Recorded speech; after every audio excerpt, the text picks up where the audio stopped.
Sebelum melanjutkan, jangan lupa subscribe dulu. Terima kasih.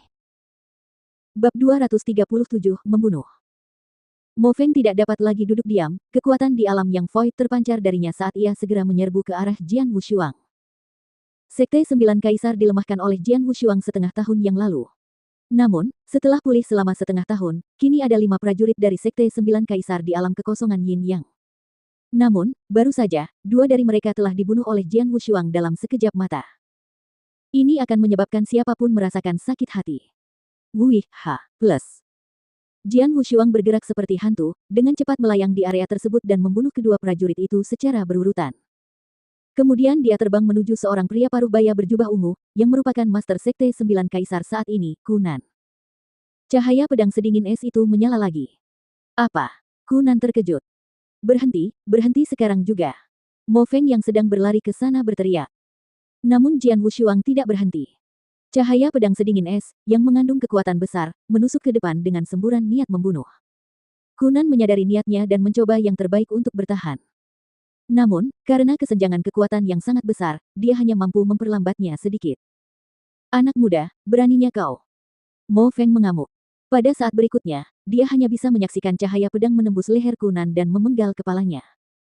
Kau mati. Sedetik kemudian, ekspresi Mo Feng berubah dan sorot matanya menjadi dingin. Sambil menatap Jian Wushuang, sebuah palu besar tiba-tiba muncul di tangannya entah dari mana. Sepintas, palu besar itu tampak seberat 1000 kati, tetapi Mo Feng dengan mudah memegangnya dan mengayunkannya.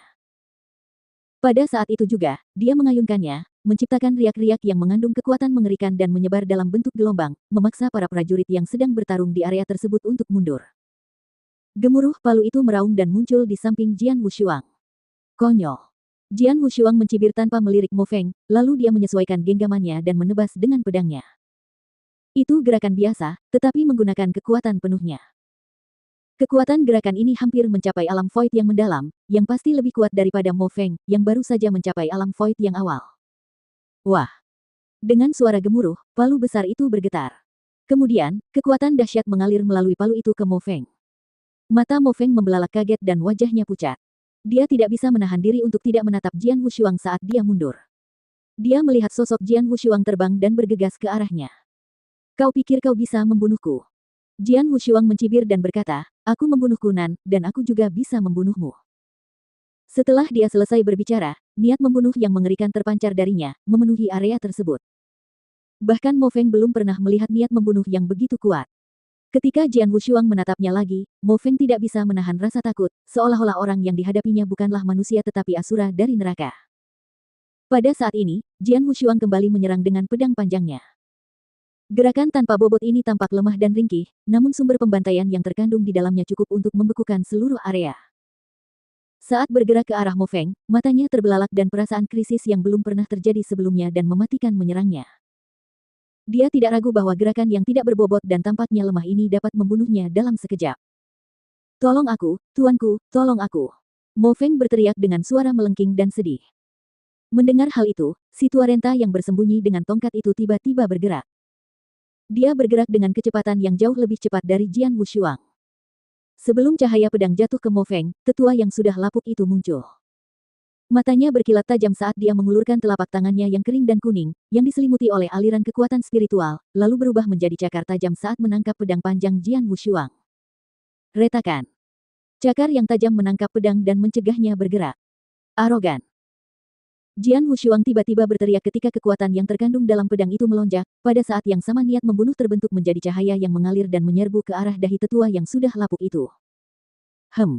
Keterkejutan melintas di mata tetua yang sudah lapuk itu saat dia segera melepaskan bilah pedang di tangannya, menghantam ke bawah dengan tongkat di tangannya yang lain untuk bertahan. Saat tongkat itu jatuh, terdengar suara gemuruh seperti guntur. Bang, bang, bang, bang. Suara benturan terdengar, dengan setiap benturan menciptakan gelombang ledakan kecil. Beberapa saat kemudian, gelombang ledakan besar terbentuk dan menyapu ke segala arah. Gemuruh, seluruh area bergetar, Jian Wushuang dan tetua yang sudah lapuk itu terdorong mundur. Saat mereka berpisah, seluruh medan perang berubah menjadi damai. Banyak prajurit dari Sekte Sembilan Kaisar dan Paviliun Tetesan Hujan terkejut. Bahkan para prajurit yang bersembunyi pun merasa terkejut. Terlalu cepat, apa yang terjadi tadi begitu cepat. Sejak Jian Wushuang mulai bergerak, dia telah membunuh 2 prajurit dari Sekte 9 Kaisar secara berturut-turut, serta membunuh guru sekte mereka, Hunan, dan kemudian memaksa Mo Feng mundur. Pada saat itu, tetua yang sudah tua muncul untuk menyelamatkan Mo Feng dan terjadilah pertukaran sengit antara Jian Wushuang dan tetua yang sudah tua itu. Begitu cepatnya, semuanya terjadi secara tiba-tiba dan berakhir dengan cepat pula. Sebelum para prajurit di area itu sempat bereaksi, Jian Wushuang dan sesepuh yang sudah lapuk itu sudah menjauh satu sama lain. Dan 3 mayat tergeletak di tanah. Di antara mereka, 2 orang merupakan tetua Sekte 9 Kaisar, dan seorang lagi merupakan master sekte dari Sekte 9 Kaisar. Dalam waktu sesingkat itu, mereka semua dibunuh oleh Jian Wushuang. Seberapa mengerikan kekuatannya? Pria itu, dari Paviliun Tetesan Hujan. Tidak, dia pasti seorang pembantu yang disewa oleh Paviliun Tetesan Hujan. Haha, masih ada harapan. Banyak prajurit dari Paviliun Tetesan Hujan tiba-tiba tampak dipenuhi kegembiraan. Bos, Tang Wuji juga menatap Jian Wushuang dengan penuh semangat. Para tamu Paviliun Tetesan Hujan yang sebelumnya putus asa, tiba-tiba menjadi penuh harapan saat melihat kekuatan Jian Wushuang, dan harapan mereka pun semakin meningkat. Di sisi lain, orang-orang dari Sekte 9 Kaisar tidak tampak senang.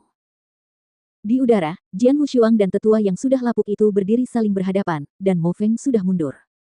Meskipun dia adalah seorang pejuang di alam yang void, dia mengerti bahwa dia tidak memenuhi syarat untuk bergabung dalam pertarungan ini. Orang tua, kau bersembunyi begitu lama. Sekarang kau akhirnya memutuskan untuk menunjukkan dirimu. Tanya Jian Wushuang sambil tersenyum. Aku hanya bersembunyi sebentar, tapi kau. Tetua yang sudah tua itu menatapnya dengan dingin dan berkata, kami telah mencarimu sejak perburuan paling timur berakhir, tetapi kau tampaknya telah menghilang dari muka bumi selama setengah tahun terakhir. Hari ini, kau akhirnya muncul kembali. Jian Wushuang, tidak mudah menemukanmu.